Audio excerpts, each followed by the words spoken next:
ಎಲ್ಲರಿಗೂ ನಮಸ್ಕಾರ. ಮತ್ತೊಂದು ವಿಡಿಯೋಗೆ ಸ್ವಾಗತ. ಬಿಗ್ ಬಾಸ್ ಸೀಸನ್ 11 103ನೇ ದಿನ 103 ಎಪಿಸೋಡ್ ಹೇಗಿತ್ತು ಅಂದ್ರೆ ತುಂಬಾ ಕುತೂಹಲ ಆಗಿತ್ತು.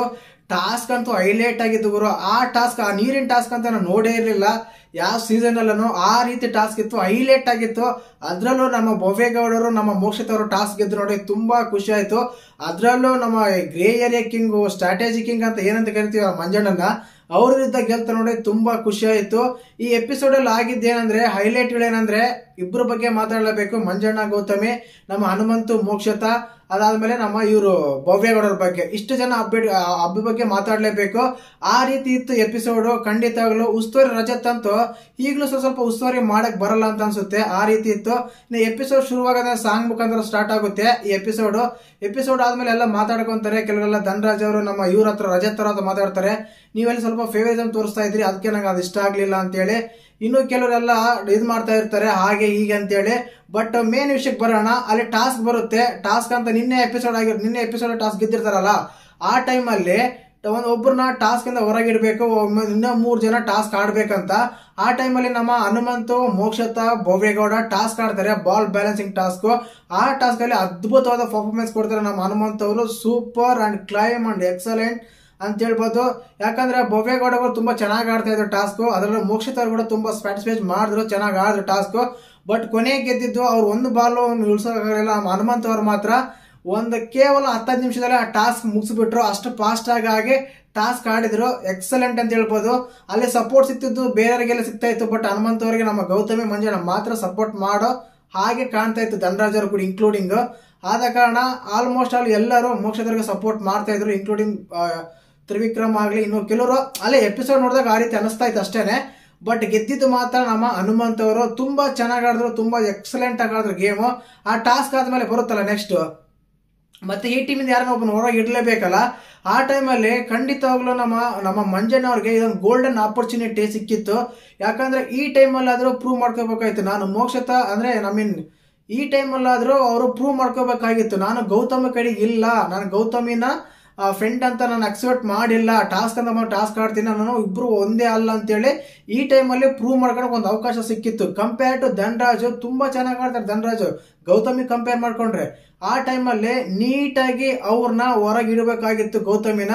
ಯಾಕಂದ್ರೆ ಆಲ್ರೆಡಿ ಧನರಾಜ್ ಅವ್ರ ಒಪಿನಿಯನ್ ಹೇಳಿರ್ತಾರೆ, ಗೌತಮಿನ ಹೊರಗಿಡ್ತಾ ಇದ್ದೀನಿ ಈ ಕಾರಣಕ್ಕೆ ಅಂತೇಳಿ.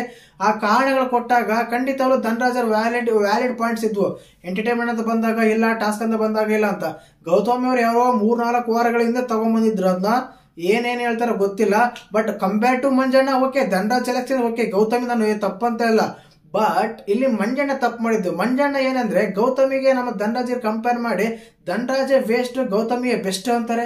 ಇದು ಯಾವ ಲೆಕ್ಕ ಗುರು ಅಂತ ಅನ್ಸುತ್ತೆ. ಇಲ್ಲಿ ಕೂಡ ಫೇವರಿಸಮು, ಇಲ್ಲಿ ಕೂಡ ಗ್ರೂಪಿಸಮು, ಇಲ್ಲಿ ಕೂಡ ಟಾರ್ಗೆಟ್ ಇವೆಲ್ಲ ಬಂದ್ಬಿಡ್ತವೆ. ಯಾಕಂದ್ರೆ ಈ ಫ್ಯಾಮಿಲಿ ಬಂದಾಗ್ಲಿ, ಕಿಚ್ಚ ಸರ್ ಹೇಳಿದ್ದಾಗ್ಲಿ, ಇವೆಲ್ಲ ಕನ್ಸಿಡರ್ ಮಾಡ್ಕೊಂಡು ಅವೆಲ್ಲ ಸೈಡ್ಗಿಡೋಣ. ಬಟ್ ಇವತ್ತೇ ನಿಮ್ಮ ಒಂದು ಡಿಸಿಷನ್ ಏನಾದ್ರೂ ಚೇಂಜ್ ಆಗಿದ್ರೆ ನಿಮ್ಮ ಆಟನೇ, ನಿಮ್ಮ ವ್ಯಕ್ತಿತ್ವನೇ ಚೇಂಜ್ ಆಗ್ತಿತ್ತು.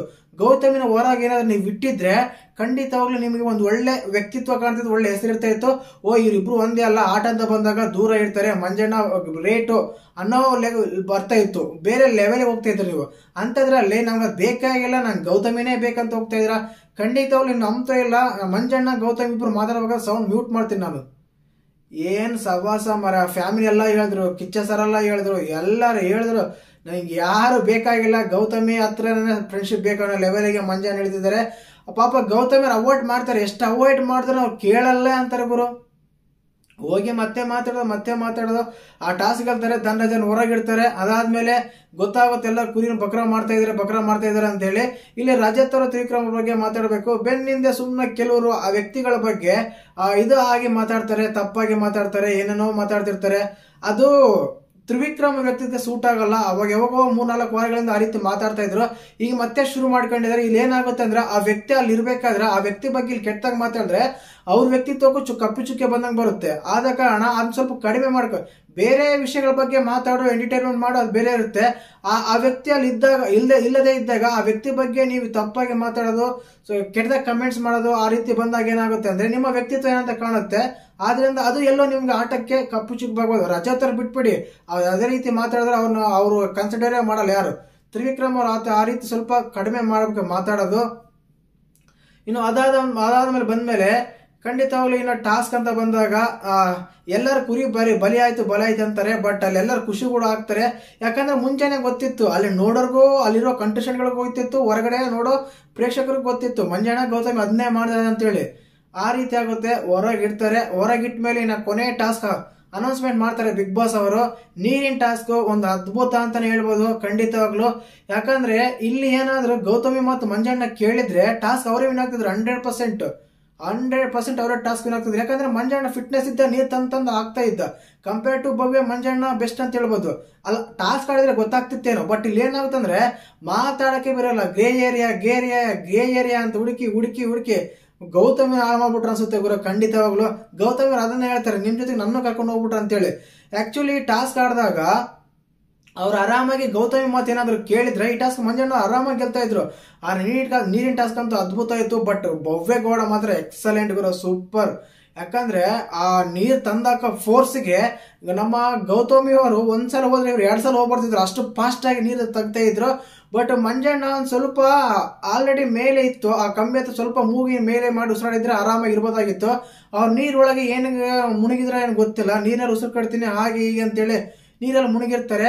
ಆದ ಕಾರಣ ಅಲ್ಲಿ ಸ್ವಲ್ಪ ಎಫೆಕ್ಟ್ ಆಯ್ತು. ರಜತ್ ಅವರು ಕೂಡ ತುಂಬಾನೇ ಚೆನ್ನಾಗಿ ಮಾಡಿದ್ರು. ಈ ಉಸ್ತುವಾರಿ ಮಾತ್ರ ಅಂತ ಹೇಳ್ತೀನಿ ಅಷ್ಟೇ ನಾನು. ಚೆನ್ನಾಗಿ ಮಾಡಿದ್ರು. ಮಂಜಣ್ಣ ಗೆಲ್ಬೋದಾಗಿತ್ತು. ಬಟ್ ಅವರೇ ಎಲ್ಲ ಬಿಟ್ಕೊಟ್ಬಿಟ್ರು ಅನ್ಸುತ್ತೆ. ಅದು ಸ್ವಲ್ಪ ಮುಳುಗ್ಬಿಟ್ರು ನೀರಾಗಿಂದ ಅದು ತೆಗೆದ್ಬಿಟ್ರು. ಆದ ಕಾರಣ ಆ ಟಾಸ್ಕ್ ನಮ್ಮ ಭವ್ಯಗೌಡ ಮೋಕ್ಷಿತ್ ಅವರು ಗೆಲ್ತಾರೆ. ಮೋಕ್ಷಿತ್ ಅವರಂತೂ ಸೂಪರ್ ಆಗಿ ಎಕ್ಸಲೆಂಟ್ ಆಗಾದ್ರು. ಯಾಕಂದ್ರೆ ಒಂದು ಮೂಲೆಯಲ್ಲಿ ಕುತ್ಕೊಂಡಾಗ ನೀರೆಲ್ಲ ಹೋಗ್ತಾ ಇತ್ತು. ತುಂಬಾನೇ ಚೆನ್ನಾಗಿ ತೆಗಿತಾ ಇದ್ರು ಈ ಕಡೆ ಭವ್ಯಗೌಡ. ಅವರು ಮೋಕ್ಷಿತ್ ಅವರು ಕೂಡ ಚೆನ್ನಾಗಿ ಆಟ ಆಡ್ತಾ ಇದ್ರು. ಆ ಕಾರಣ ಆ ಟಾಸ್ಕ್ ಗೆಲ್ತಾರೆ. ತುಂಬಾ ಖುಷಿ ಕೂಡ ಆಗುತ್ತೆ. ಮಂಜಣ್ಣಿಗೆ ಈ ಟಾಸ್ಕ್ ಸೋತಿದ್ದೆ ಒಳ್ಳೇದಾಯ್ತು. ಯಾಕಂದ್ರೆ ಅವ್ರು ಟಾರ್ಗೆಟ್ ಮಾಡಿ ಚೈತ್ರಕ್ಕನ್ನ ಧನರಾಜನ ಹೊರಗಿಟ್ಟಿದ್ರು. ಒಂದ್ ವೇಳೆ ಟಾಸ್ಕ್ ಏನಾದ್ರು ಗೆದ್ದಿದ್ರೆ ಅವ್ರನ್ನೆಲ್ಲೋ ಹೊರಗಾಕಿ ಇವ್ರು ಹೋದ್ರಲ್ಲ ಅಂತ ಒಂದು ಕೆಟ್ಟ ಹೆಸರು ಬೇರೆ ಬರ್ತಾ ಇತ್ತು. ಹೋಗ್ಲಿ ಬಿಡಿ, ಸೋತಿದ್ದೆ ಒಳ್ಳೇದಂತ ಅನ್ಸುತ್ತೆ. ತುಂಬಾ ಕಷ್ಟ ಆಗ್ತಾ ಇತ್ತು. ಏನಂದ್ರೆ ಅವ್ರ ಹೊರಗಡೆ ಫ್ಯಾನ್ಸ್ ಸಖತ್ತ ಟ್ರೋಲ್ ಮಾಡ್ತಾ ಇದ್ರು. ಇನ್ನು ಈಗಲೂ ಟ್ರೋಲ್ ಆಗುತ್ತೆ, ಇಲ್ಲ ಅಂತಲ್ಲ. ಬಟ್ ಸ್ವಲ್ಪ ಸಿಂಪತಿ ಸಿಗುತ್ತೆ. ಅಷ್ಟು ಕಷ್ಟಪಟ್ಟು ಸೋತ್ಬಿಟ್ರಲ್ಲಪ್ಪ ಮಂಜಣ್ಣ ಅಂತ ಸ್ವಲ್ಪ ಸಿಗುತ್ತೆ. ಆದ ಕಾರಣ ಸೋತಿದ್ದೆ ಒಳ್ಳೇದಾಯ್ತು ಅನ್ಸುತ್ತೆ. ಇನ್ನು ಟಿಕೆಟ್ ಟು ಫೈನಲ್ ಟಾಸ್ಕ್ ಆದ್ಮೇಲೆ ಮತ್ತೆ ಬೇರೆ ಟಾಸ್ಕ್ ಕೊಡ್ತಾರೆ. ಆಕ್ಚುಲಿ ನಾನು ಇಲ್ಲಿಗೆ ಮುಗೀತು, 5 ಜನ ಟಿಕೆಟ್ ಟು ಫೈನಲ್ ಟಾಸ್ಕ್ ಆಡ್ತಾರೆ ಅನ್ಕೊಂಡಿದ್ದೆ. ಬಟ್ ಬಿಗ್ ಬಾಸ್ ಮತ್ತೆ ಕನ್ಫ್ಯೂಸ್ ಮಾಡಿ ಮತ್ತೆ ಟಾಸ್ಕ್ ಕೊಡ್ತಾರೆ ಗುರು. ಆ ಪಜಲ್ ಸೆಟ್ ಮಾಡೋದು, ಬಾಲ್ ಎಸಿ ಪಜಲ್ ಸೆಟ್ ಮಾಡೋದು. ಆ ಟಾಸ್ಕ್ ಕೊಟ್ಟಾಗ ಎಲ್ಲರಿಗೂ ಮುಂಚೆನೆ ಗೊತ್ತಿಟ್ಟು ಟಾಸ್ಕ್ ಇವನು ಯಾರು ನಮ್ಮ ಮೋಕ್ಷತನ ಇಲ್ಲ ಭವ್ಯನ ಅಂತ. ಭವ್ಯ ಎಕ್ಸಲೆಂಟ್ ಆಗಿ ಆಡ್ತಾರೆ. ಅವರು ಒಂದು ತಲೆ ಯೂಸ್ ಮಾಡೋದಾಗ್ಲಿ, ಬಾಲ್ ಹಾಕೋದಾಗ್ಲಿ ತುಂಬಾ ನೀಟಾಗಿ ಕ್ಲೀನ್ ಆಗಿ 20% ಅವ್ರು ಸೇರ್ಸಿರಲ್ಲ ನಮ್ಮ ಮೋಕ್ಷಿತ್ ಅವರು. ಅದಕ್ಕಿಂತ ಮುಂಚೆ ನಮ್ಮ ಭವ್ಯಗೌಡ ಸೇರಿಸಿ ಟಾಸ್ಕ್ ಎಲ್ಲ ಗೆಲ್ತಾರೆ. ಟಿಕೆಟ್ ಟು ಫೈನಲ್ ಆಗಿ ಸೆಲೆಕ್ಟ್ ಆಗ್ತಾರೆ. 4 ಜನ, ರಜತ್, ತ್ರಿವಿಕ್ರಮ್, ಭವ್ಯ, ನಮ್ಮ ಹನುಮಂತು, ಇಷ್ಟು ಜನ ಮಾತ್ರ ಟಿಕೆಟ್ ಟು ಫೈನಲ್ ಟಾಸ್ಕ್ ಆಡಕ್ಕೆ ಸೆಲೆಕ್ಟ್ ಆಗ್ತಾರೆ. ಟೋಟಲ್ ಆಗಿ ಎಪಿಸೋಡ್ ನೋಡಿದಾಗ ವೇಸ್ಟ್ ಅನ್ಸಿತ್ತು. ಗೌತಮಿ ಮಂಜು ಅವರ ಕಾನ್ವರ್ಸೇಷನ್ ಕೇಳಕ್ಕೆ ಇರಿಟೇಟಿಂಗ್ ಆಗ್ತಾ ಇತ್ತು. ಅಬ್ಬಾ ಬೇಡ ಅಂದ್ರೆ ಮತ್ತೆ ಮಾತಾಡ್ತಾರೆ. ಮರ ಮಂಜಣ್ಣ ಹೋಗಿ ಲೈಟ್ ಆಫ್ ಆಗೋವರೆಗೂ ಮಾತಾಡ್ತಾರೆ. ಒಂದಂತೂ ಸತ್ಯ, ಈಗ ಹೇಳ್ತಾ ಇದೀನಿ, ಕಪ್ಪು ಗೆಲ್ಲಕ್ಕಂತೂ ಆಗಲ್ಲ ಗುರು ಮಂಜಣ್ಣನ ಕೈಲಿ, ಸಾಧ್ಯನೇ ಇಲ್ಲ. ಇದೇ ರೀತಿ ಮಾಡ್ತಾ ಇದ್ರೆ ಟಾಪ್ 5 ಹೋಗೋದು ಕಷ್ಟ. ನಾನೇ ಹೇಳಿದ್ದೆ ಟಾಪ್ 5 ಹೋಗ್ತಾರೆ ಅಂತ ಹೇಳಿ. ಬಟ್ ಈಗ ಕಷ್ಟ ಇದೆ. ಎಂತ ಹೇಳ್ಬೇಕು ಅರ್ಥ ಆಗ್ತಾ ಇಲ್ಲ. ಅವ್ರಿಬ್ರ ಬಗ್ಗೆನೆ ಮಾತಾಡಿದ್ರೆ ಕಡಿಮೆ ಮಾಡೋಕೆ ನಾವೇನ್ ಅನ್ಸುತ್ತೆ, ಆ ರೀತಿ ಇತ್ತು. ಇನ್ನು ಭವ್ಯಗೌಡ ಮೋಕ್ಷಿತ್ ಅಂತೂ ಸೂಪರ್ ಆಗಿ ಆಡಿದ್ರು. ಹನುಮಂತ ಆಗಿ ಟಾಸ್ಕ್ ಆಡಿದ್ರು. ಸ್ವಲ್ಪ ಬೆನ್ನಿಂದ ಮಾತಾಡೋದು ತ್ರಿವಿಕ್ರಮ ಕಡಿಮೆ ಮಾಡೋಕು, ರಜತ್ ಅವ್ರ ಸೈಡಿಗೆ ಬಿಟ್ಬಿಟ್ಟು ನಿಮ್ಮ ಓನ್ ಆಟ ಆಡಿ. ಬಟ್ ಯಾವಾಗಲೂ ಗೊತ್ತಾಗ್ತಾ ಇದೆ, ನಮ್ಮ ರಜತ್ ಅವ್ರು ಇದಾರಲ್ಲ, ಇವ್ರು ನೀವು ಸ್ವಂತ ಆಟ ಆಡಿ ಅಂತೇಳಿ ತ್ರಿವಿಕ್ರಮ್ ಅವರಿಗೆ ನಮ್ಮ ಭವ್ಯಗೌಡಗೆ ಬಕೆಟ್ ಹಿಡಿಯಕ್ಕೆ ಹೋಗ್ತಾರೆ ಅಂತ ಅನಿಸ್ತಾ ಇದೆ. ಮತ್ತೆ ನಿಮ್ಗೆ ಈಗ ಅನ್ಸಂತ ಕಮೆಂಟ್ ಮಾಡಿ. ಹಾಗೇನೆ ಚಾನಲ್ ಯಾರನ್ನು ಹೊಸ ನೋಡ್ತಿದ್ರೆ ಮಿಸ್ ಮಾಡಿ ಸಬ್ಸ್ಕ್ರೈಬ್ ಮಾಡಿ, ಲೈಕ್ ಮಾಡಿ, ಶೇರ್ ಮಾಡಿ. ಜೈ ಹಿಂದ್, ಜೈ ಕರ್ನಾಟಕ ಮಾತೆ.